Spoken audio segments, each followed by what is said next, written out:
What is going on, YouTube? Welcome back to the channel. Welcome back to another video. Today we are back on the E92 M3, and if you saw the title and thumbnail, we are going to be installing this GT4 style front lip. I picked this particular one up from Ridgeline Motorsports. If you haven't seen their stuff, they make all sorts of carbon parts for this chassis, and they happen to be having a deal, so I picked one up, and ever since buying it, I've been really eager to get it on the car.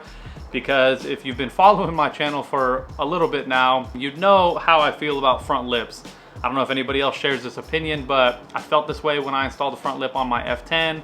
And then when I got around to installing the adjustable front splitter on my E92 M3, I said the exact same thing. But I just think front lips finish off the front end look of the car. I think, you know, doesn't matter what car it is, doesn't matter how aggressive it looks from factory. I think without a front lip, it just looks like it's missing something. And so I've been really excited to get this part and install it on the car. So what today's video is going to be is predominantly about installing this, and then near the end of the video I'm going to install one more part on the rear end of the car just very quickly, and then, you know, I'll show you guys some cool shots of the whole thing after it's all put together. But for now, I'm going to quickly run you guys through how to take the front bumper off. You don't necessarily have to take the front bumper off to install one of these, but I highly suggest doing so, because I think you can make the fitment of this piece a lot better against the bumper doing it that way versus trying to fight with, you know, the rigidity of this piece and how rigid the bumper is when it's attached to the car. So I highly suggest taking it off. It only takes like 15 or 20 minutes. I'm gonna go ahead and kind of walk you through that really quick, and then I'm gonna take the bumper off, and then we'll get into actually how to install this on the front bumper,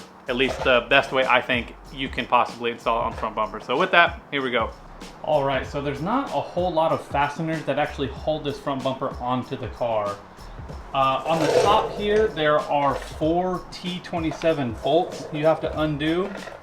And then after that, on each side, right about here, there's 2 8mm screws that bolt to the fender from underneath. But to gain access to these 2 screws, you have to pull the fender liner back to be able to fit a tool under there, and your hand to be able to pull the screws out. But once you remove those 2 on this side, the 4 up top, and then the 2 on that side, the front bumper should just pick up and slide off of the car, assuming you don't have anything underneath the car that you installed that's aftermarket.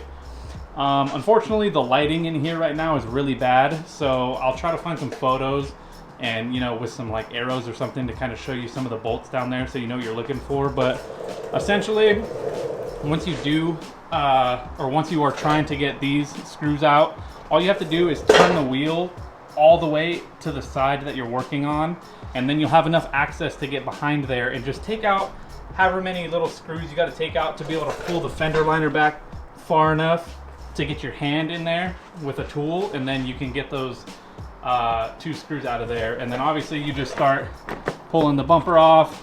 I haven't taken off any of the other fasteners, so it's not ready to come off just yet, but that's it. That's all there is to it. It's not very difficult. Again, I'll try to attach some pictures to the video, so you know, if you're more of a visual person like me, I could give you a better idea of what to look for while you're down there. But right now, I'm gonna go ahead and take everything else off and then get this front bumper off so we can start installing this front lip.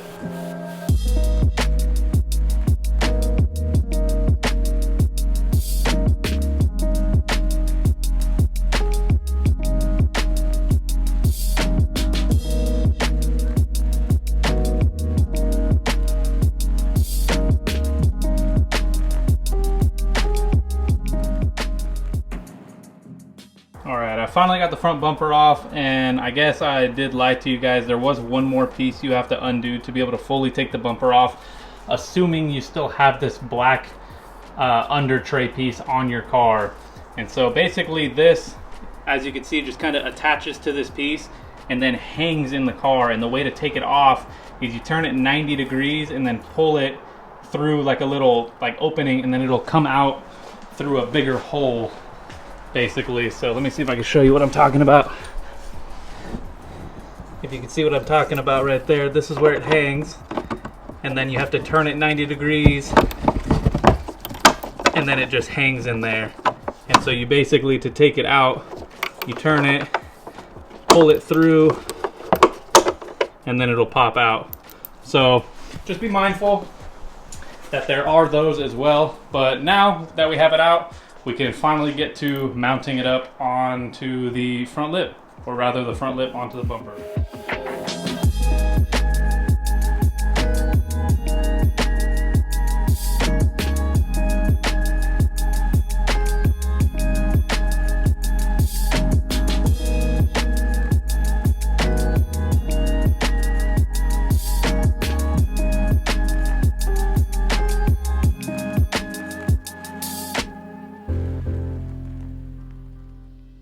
Alright, the front lip is sort of test fitted on. I have it secured by 2 bolts back here. So the cool thing about doing this, and why you kind of want to take the bumper off to do this, is a factory hole right here. As you can see, there's a whole bunch of holes where that other under panel piece was prior. But these holes don't line up to any of the new holes for the front lip, except for this one and this one. These match with the factory holes and the front lip. So what you want to do is you want to bolt it down on the ends here, and then you'll be able to kind of maneuver the bumper and maneuver the front lip however you got to do it to kind of try to find the rest of the holes that are, you know, somewhere under here, obviously. One thing you do want to do is take this front grill piece off. It's just held in by a couple of tabs. You just kind of lift these up and pull it out like that, and pull this one down and pull it out and take them all out. But then we should be able to kind of lift the front bumper up and take a paint marker or something and kind of line or make marks on the bottom of the bumper where we're going to drill, and then you know, adjust accordingly. So I'm going to go ahead and start doing that, and then I'll give you guys any updates if there's anything worth noting. Alright, so I have a couple of the holes drilled and kind of have this side secured to the front lip, but I wanted to show you guys the method I'm using to be able to kind of get the holes lined up, because you don't really have access to see where the holes are from the back side of the bumper. So the method that I think is the best is to install all of the hardware and kind of screw it down as deep as it'll go, but leave the 2 bolts on the end that I was telling you about a couple clips ago loose, to where you can kind of lift the front bumper up like this. And then what you're going to want to do is take like a paint marker or a Sharpie and draw on the head of each bolt, and then while it's still wet, kind of figure out where you roughly want the bumper relative to the front lip, and then set it down on the ink, and then press it down, and then you're going to end up with a baseline mark to where you could start drilling the pilot hole. And then what's very key is you want to buy washers that are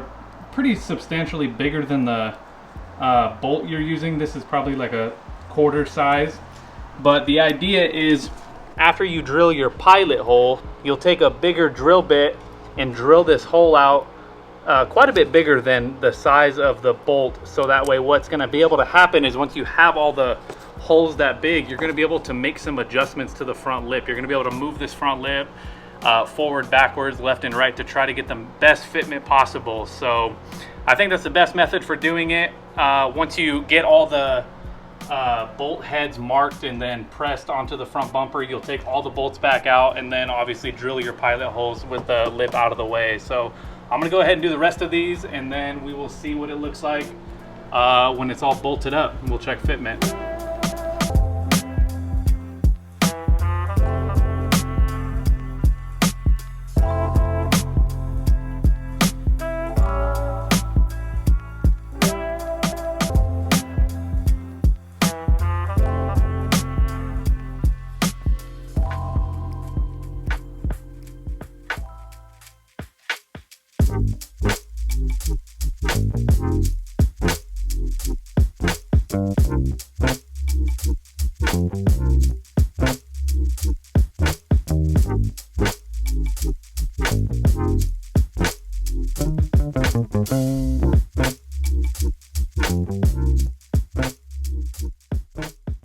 All right, it's been a few days. The front lip is installed, but it seems to be a theme here on the channel where these parts installs end up taking me a little bit longer than I anticipated, and I don't finish till it's nighttime and I can't get you guys cool clips for a couple of days, but it is on. Overall, I'm really happy with the way it turned out. The fitment is really good. I think the move is definitely to take the front bumper off. Having the front bumper off of the car allows the ability to kind of flex the front bumper and really line up the contours of the lip to the front bumper and make sure the fitment is really good.